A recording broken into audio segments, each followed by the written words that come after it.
Welcome back. ಉಳಿದಿರುವಂತಹ ಪ್ರಮುಖ ಸುದ್ದಿಯನ್ನು ಒಂದೊಂದಾಗಿ ನೋಡ್ತಾ ಹೋಗೋಣ. ಬಿಬಿಎಂಪಿ ಕಚೇರಿಗಳ ಮೇಲೆ ಎಸಿಬಿ ದಾಳಿ ಪ್ರಕರಣ ಸಂಬಂಧ ಇವತ್ತು ಕೂಡ ಬಿಬಿಎಂಪಿ ಕಚೇರಿಗಳ ಮೇಲೆ ದಾಳಿಯಾಗಿದೆ. ಬಿಬಿಎಂಪಿ ಕೇಂದ್ರ ಕಚೇರಿಯ ಹಲವು ವಿಭಾಗಗಳಲ್ಲಿ ಇವತ್ತು ಕೂಡ ಅಧಿಕಾರಿಗಳು ಕಡತಗಳ ಪರಿಶೀಲನೆಯನ್ನ ಮಾಡಿದರು. ಅಕ್ರಮ ವ್ಯವಹಾರ ಸಂಬಂಧ ಅಧಿಕಾರಿಗಳು ದಾಖಲೆಗಳ ಶೋಧವನ್ನು ನಡೆಸಿದರು. ಕಳೆದ ಶುಕ್ರವಾರ ಬಿಬಿಎಂಪಿಗೆ ಸೇರಿದ 27 ಕಡೆ ಎಸಿಬಿ ಅಧಿಕಾರಿಗಳು ದಾಳಿಯನ್ನ ಮಾಡಿದರು. ದಾಳಿ ವೇಳೆ ಕೋಟ್ಯಾಂತರ ರೂಪಾಯಿ ಅಕ್ರಮ ವ್ಯವಹಾರಗಳನ್ನು ಅಧಿಕಾರಿಗಳು ಪತ್ತೆ ಹಚ್ಚಿದರು. ಬೆಂಗಳೂರಲ್ಲಿ ಲಾರಿ ಡ್ರೈವರ್ಗಳಿಗೆ ಗಾಂಜಾ ಮಾರಾಟ ಮಾಡ್ತಾ ಇದ್ದ ಆಂಧ್ರಪ್ರದೇಶ ಮೂಲದ ಆರೋಪಿಯನ್ನ ಪೊಲೀಸರು ಬಂಧಿಸಿದ್ದಾರೆ. ಆಂಧ್ರದಿಂದ ಬೆಂಗಳೂರಿಗೆ ಗಾಂಜಾ ತರ್ತಾ ಇದ್ದ ಆರೋಪಿ ನಿರ್ಜನ ಪ್ರದೇಶದಲ್ಲಿ ಇಟ್ಟು ಮಾರಾಟ ಮಾಡ್ತಾ ಇದ್ದಂತೆ. ಈ ಬಗ್ಗೆ ಖಚಿತ ಮಾಹಿತಿ ಕಲೆ ಹಾಕಿದ ಅನ್ನಪೂರ್ಣೇಶ್ವರಿ ನಗರ ಪೊಲೀಸರು ಆರೋಪಿ ಕೇಶವ್ ರಾವ್ನನ್ನ ಬಂಧಿಸಿದ್ದು 65.5 ಕೆಜಿ ಗಾಂಜಾ ವಶಕ್ಕೆ ಪಡ್ಕೊಂಡಿದ್ದಾರೆ.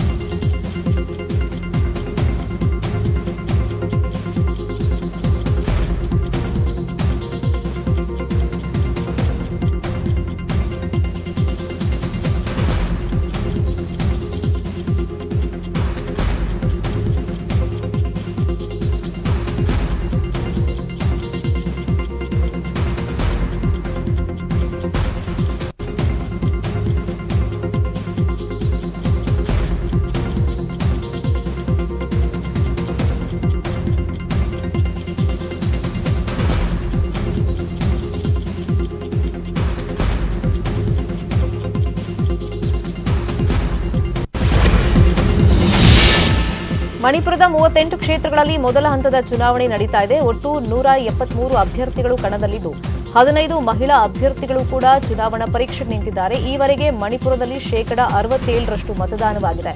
ಕೋವಿಡ್ ಪಾಸಿಟಿವ್ ಅಥವಾ ಕ್ವಾರಂಟೈನ್ನಲ್ಲಿರುವಂತಹ ಜನರಿಗೆ ಮಧ್ಯಾಹ್ನ 3 ಗಂಟೆಯಿಂದ 4 ಗಂಟೆ ತನಕ ಮತದಾನ ಮಾಡೋದಕ್ಕೆ ಅವಕಾಶವನ್ನ ನೀಡಲಾಗಿತ್ತು.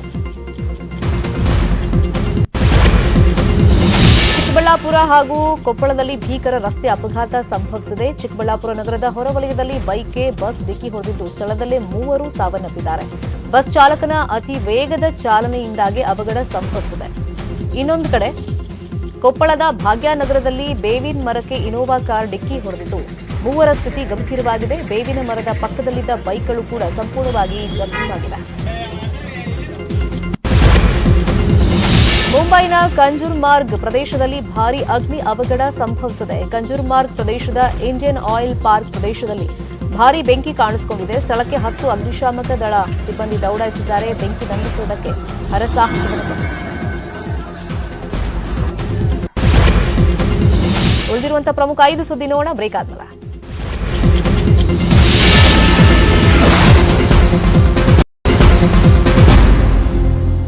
Welcome back. ಉಳಿದಿರುವಂತಹ ಪ್ರಮುಖ ಸುದ್ದಿಯನ್ನು ಒಂದೊಂದಾಗಿ ನೋಡ್ತಾ ಹೋಗೋಣ.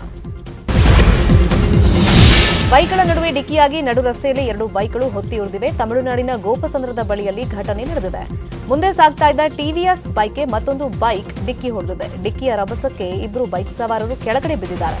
ಸಣ್ಣ ಪುಟ್ಟ ಗಾಯಗಳಿಂದ ಬೈಕ್ ಸವಾರರು ಅಪಾಯದಿಂದ ಪಾರಾಗಿದ್ದಾರೆ. ಆದರೆ ಪೆಟ್ರೋಲ್ ಲೀಕೇಜ್ ಆಗಿದ್ದರಿಂದ 2 ಬೈಕ್ಗಳು ಬೆಂಕಿಗೆ ಆಹುತಿಯಾಗಿವೆ. ಪವರ್ ಸ್ಟಾರ್ ಪುನೀತ್ ರಾಜ್ಕುಮಾರ್ ನಮ್ಮನ್ನೆಲ್ಲ ಆಗಲಿ ಇಂದಿಗೆ 4 ತಿಂಗಳು ಕಳೆದಿವೆ. ಹೀಗಾಗಿ ಅಪ್ಪು ಕುಟುಂಬಸ್ಥರು 4ನೇ ತಿಂಗಳ ಪುಣ್ಯ ಸ್ಮರಣೆ ಮಾಡ್ತಿದ್ದಾರೆ. ಕಂಠೀರವ ಸ್ಟುಡಿಯೋದಲ್ಲಿರುವಂತಹ ಅಪ್ಪು ಸಮಾಧಿಗೆ ಭೇಟಿ ನೀಡಿದ ಕುಟುಂಬಸ್ಥರು ಪೂಜೆ ಮಾಡಿದರು.